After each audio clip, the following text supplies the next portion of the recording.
Welcome students, this is chemistry bye Ashish sir. And बच्चों, आज इस लेक्चर में हम बहुत इंपॉर्टेंट कुछ करने वाले हैं। पॉली एटॉमिक आयंस के बारे में बच्चों हम पढ़ने वाले हैं। पॉली एटॉमिक आयंस जिनमें अक्सर कंफ्यूजन होता है कि सल्फाइड क्या होगा, सल्फाइड क्या होगा, सल्फाइड क्या होगा। इनमें बच्चों माइन्यूट सा डिफरेंस है, बट एग्जाम में ये क्वेश्चन बच्चों अपना आंसर गलत करवाने के लिए काफ़ी होते हैं। सो इसको हम आज अच्छे तरह से यहाँ पर समझेंगे। कुछ ट्रिक्स अपने पास है बच्चों, जिससे आप इन पॉली एटॉमिक आयंस को अच्छे तरह से याद रख सकते हैं। सो बच्चों, स्टार्ट करते हैं। पॉली एटॉमिक आयंस का मतलब सबसे पहले क्या होता है। पॉली मीन्स मल्टीपल, जिसमें बहुत सारे एटम्स होते हैं बच्चों, उसको कहते हैं पॉली एटॉमिक आयंस। जिसमें दो से ज़्यादा एटम्स होंगे उसको पॉली एटॉमिक आयंस कहेंगे, दो या दो से ज़्यादा। सो मोर देन वन एटम, उसको हम कह सकते हैं पॉली एटॉमिक आयन। और बच्चों, मोनो एटॉमिक आयंस में किस तरह से चार्जेस को याद रखिए, उसका वीडियो बच्चों मैंने लिंक आपको डिस्क्रिप्शन में दे दिया है, वहाँ से आप बच्चों उसको देख सकते हैं। सो इसमें स्टार्ट करते हैं। अगर आपके पास SO4 2 नेगेटिव है एंड उसका नाम सल्फेट, अगर आपको याद है बच्चों, SO4 2 नेगेटिव सल्फेट, तो SO3 2 negative and S2 negative में बच्चों क्या नाम आएंगे, उसको हम यहाँ पर देखते हैं। अगर SO4 2 नेगेटिव सल्फेट है तो बच्चों इसमें आपको ये याद रखना है कि ATE जिसके लास्ट में आ रहा है, मीन्स उसमें सबसे ज़्यादा क्या होंगे, ऑक्सीजन के एटम्स होंगे। एंड उसमें से अगर हम एक ऑक्सीजन का एटम बच्चों कम कर दें तो वो बन जाएगा ITE। मीन्स अगर हम सल्फेट के अंदर से एक ऑक्सीजन एटम को कम कर दें तो उससे बन जाएगा ITE। एंड बच्चों, उसमें से भी अगर हम एक ऑक्सीजन को हटा दें या उसमें से भी अगर हम सारे ऑक्सीजन को हटा देते हैं तो बन जाता है फाइनली IDE। IDE का मतलब होता है बच्चों मोनो एटॉमिक आयंस। जिसके लास्ट में भी आपको IDE आयन मिलेगा, मीन्स वो मोनो एटॉमिक है, उसमें कोई भी ऑक्सीजन नहीं होगा, वो मोनो एटॉमिक होगा, सिंगल एटम बच्चों उसके अंदर होगा। सो ATE का मतलब होता है इसके अंदर वन मोर ऑक्सीजन है, किसके कंपैरिजन में, ITE के कंपैरिजन में। एंड बच्चों, ITE में क्या होगा, वन लेस ऑक्सीजन होगा देन 8 ATE के कंपैरिजन में। तो यहाँ पे बच्चों ट्रिक किस पर बेस्ड है कि अगर आप ऑक्सीजन का नंबर, एक ऑक्सीजन का नंबर कम या ज़्यादा करते हैं तो उसी से आपके ये सारे नेमिंग डिसाइड होते हैं बच्चों। 8 ITE IDE वाली सारी नेमिंग आपकी तभी डिसाइड होती है जब आप ऑक्सीजन का एक ऑक्सीजन एटम कम करते हैं या फिर एक ऑक्सीजन एटम बढ़ाते हैं। सो बच्चों, अगर आपको ये समझ में आया है कि SO4 2 नेगेटिव क्या हो जाएगा, क्योंकि इन तीनों में से बच्चों सबसे ज़्यादा ऑक्सीजन किसके अंदर है, आप कहोगे SO4 2 नेगेटिव के अंदर 4 ऑक्सीजन है। सो इसके नाम के पीछे आना चाहिए ATE। इतना सिंपल सा बच्चों ये ट्रिक है। अब ATE नाम के आगे नाम के पीछे आपने ATE लगा दिया। अगर उसमें एक ऑक्सीजन को कम कर लें तो उसका नाम हो जाएगा ITE सल्फाइड। और बच्चों, अगर उसमें से भी हम सारे ऑक्सीजन को गायब कर दें, जैसे आपको दिखाई दे रहा है मोनो एटॉमिक, तो ये हो जाएगा IDE नेमिंग के साथ, जिसको हम कहेंगे सल्फाइड। सो बच्चों, अगर आपको ये समझ में आया है तो आप इसको बड़े आसानी से सॉल्व कर सकते हैं। लाइक नाइट्रेट है बच्चों आपके पास। सो नाइट्रेट में लास्ट में ATE है, ATE आ रहा है, मीन्स इसमें सबसे ज़्यादा ऑक्सीजन के एटम्स होंगे। सो NO3-1 क्या होगा, ATE के साथ नाइट्रेट होगा। क्या करना है, इसमें से एक ऑक्सीजन एटम को हटाइए तो क्या बनेगा, नाइट्राइट बनेगा बच्चों, ITE बनेगा। सो NO2-1 बन जाएगा। और इसमें से अगर हम सारे ऑक्सीजन को हटा दें और सिर्फ एक सिंगल एटम बचे तो उसके नाम के लास्ट में आ जाएगा IDE। ठीक है। अगर आपको ये चीज़ समझ में आ गई है तो अब आप वीडियो को पॉज करके बच्चों इसको सॉल्व कर सकते हैं। PO4 3 negative, PO3 3 negative and P3 negative में बच्चों क्या क्या नेमिंग होगी। वीडियो को आपने पॉज करना है और यहाँ से आपने इसको फटाफट बच्चों सॉल्व कर लेना है। सो आई होप बच्चों आपने सॉल्व कर लिया होगा। सॉल्व करने में बच्चों आपने क्या देखा कि सबसे ज़्यादा ऑक्सीजन अपने को दिख रही है PO4 3 नेगेटिव में, इसका नाम क्या होगा, फॉस्फेट आयन हो जाएगा बच्चों। ठीक, सिंपल है, फॉस्फेट मीन्स ATE इसके लास्ट में आएगा। क्लियर। इसमें से एक ऑक्सीजन कम कर दो तो हो जाएगा PO3 3 नेगेटिव बच्चों, इसका नाम हो जाएगा फॉस्फाइट, लास्ट में क्या आएगा, ITE। ठीक है। एंड इसमें से भी जो आपको ये अकेला एटम दिखाई दे रहा है इसका नाम हो जाएगा फॉस्फाइड। फॉस्फाइड का बच्चों क्या हो जाएगा, ID। सो बच्चों अगर आपसे ये क्वेश्चन सॉल्व हो गया है इट मीन आपको ट्रिक समझ में आ चुकी है। तो बच्चों आपने क्या करना है, आपने वीडियो को लाइक करके बच्चों चैनल को सब्सक्राइब कर देना है, जिससे क्या होगा आपके पास इस तरह के ट्रिक्स की नोटिफिकेशन बच्चों टाइम टू टाइम आती रहेगी। सो आपने ये क्वेश्चन सॉल्व किया। अगर आपसे क्वेश्चन सॉल्व नहीं हुआ है तो आपने थोड़ा पॉज करना है और देखना है कि किस तरह से ये ट्रिक बनी हुई है। बच्चों जिसके अंदर सबसे ज़्यादा ऑक्सीजन है उसके पीछे आप लगा दो ATE, सिंपल है, फॉस्फेट। फिर उसमें से एक ऑक्सीजन कम कर दो तो उसके अंदर हो जाएगा ITE, फॉस्फाइट, सिंपल। एंड जो आपको अकेला एटम दिखे वो हो जाएगा IDE, फॉस्फाइट। सो बच्चों आगे कुछ अपने पास और एग्जांपल्स हैं। क्लोरीन एटम के साथ बच्चों अपने पास एग्जांपल है Cl नेगेटिव।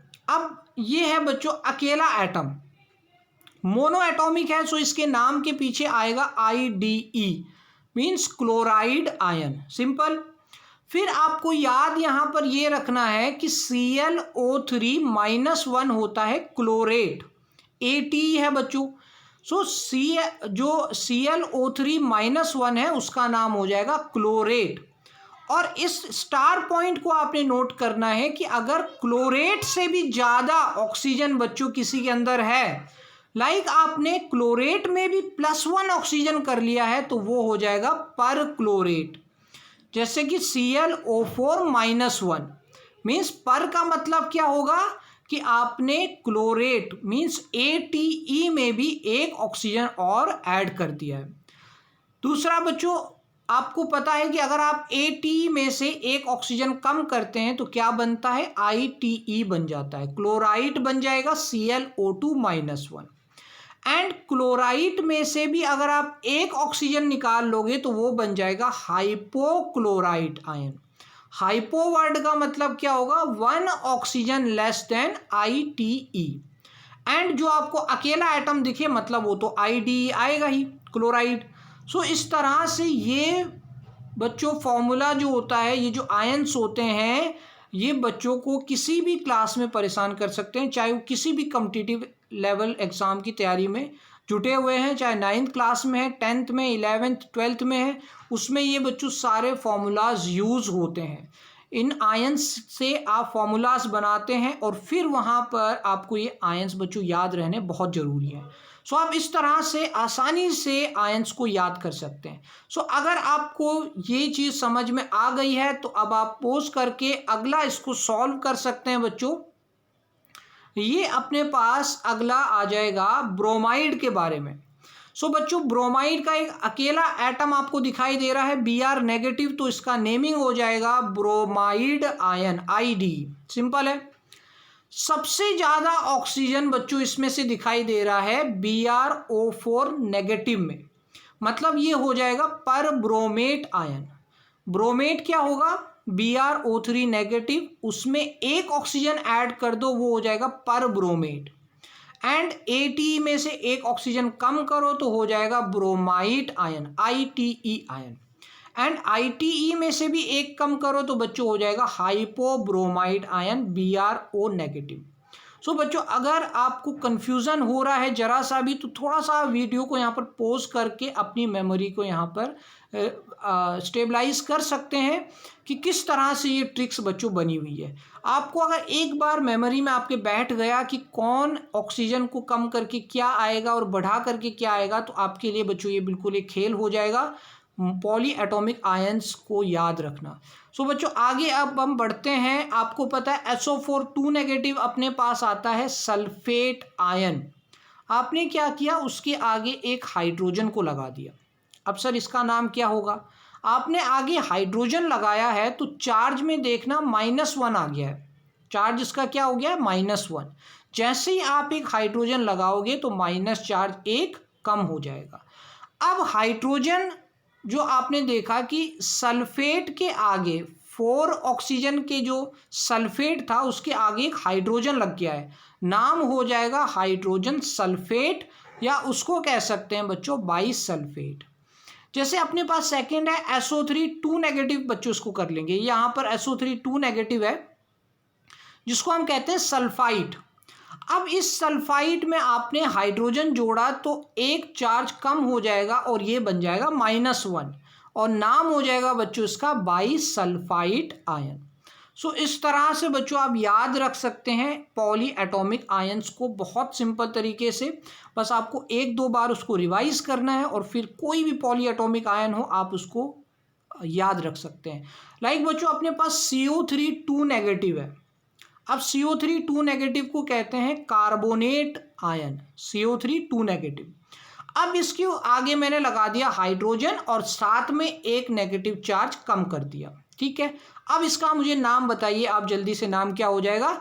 यस बच्चों, इसका नाम क्या होगा? हाइड्रोजन कार्बोनेट और बाइकार्बोनेट। सो इसके फॉर्मूलाज बहुत इंपॉर्टेंट है, आगे पूछे जाते हैं। लाइक हम इसमें सोडियम जोड़ दें तो sodium carbonate and sodium bicarbonate बच्चों फॉर्मूला बन जाएगा। सो अगला अपने पास है chromate ion, CrO4 2 negative, chromate ion ATE। And बच्चों अगर हमने इसमें 2 क्रोमियम आयन जोड़ दिए तो नाम हो जाएगा डाई क्रोमेट आयन। इस तरह से भी कुछ वेरिएशंस हो सकते हैं। सो आपने 2 क्रोमियम जोड़ दिए हैं तो वो हो जाएगा डाई क्रोमेट आयन। एंड बच्चों अमोनिया आप जानते हैं NH3 अमोनिया है, एंड NH4 में अगर आपने पॉजिटिव लगा दिया उसको कहेंगे अमोनियम आयन, वो हो जाएगा बच्चों अमोनियम आयन। सो इस तरह से आप इसको लिख सकते हैं। अगर हम इसको एक समरी के फॉर्म में सबसे लास्ट में पढ़ें तो समरी बच्चों इसमें क्या बनेगी? समरी बच्चों इसको हम कैसे बना सकते हैं? अगर आपने समरी इसकी बनाई है तो ATE, अगर किसी आयन के नाम के पीछे ATE लिखा हुआ है और उसमें हम एक और ऑक्सीजन जोड़ दें तो उसका नाम हो जाएगा पर, एंड जो भी उसका नाम होगा उसके बाद ATE आ जाएगा। जैसे बच्चों हम क्या करते हैं कि क्लोरेट के साथ हम एक और ऑक्सीजन ऐड कर देंगे तो बन जाएगा पर क्लोरेट। सो इस तरह से ATE में अगर एक ऑक्सीजन एटम ऐड कर दिया तो उसका नाम हो जाएगा पर डैश ATE। उसके बाद बच्चों अगर ATE में एक ऑक्सीजन कम कर लें, एक ऑक्सीजन कम किया तो क्या बना? ITE बन गया, ठीक है, ITE बना। एंड ITE में भी अगर हमने एक ऑक्सीजन कम कर दिया तो बन गया हाइपो, ठीक है बच्चों, हाइपो आयन बन गया।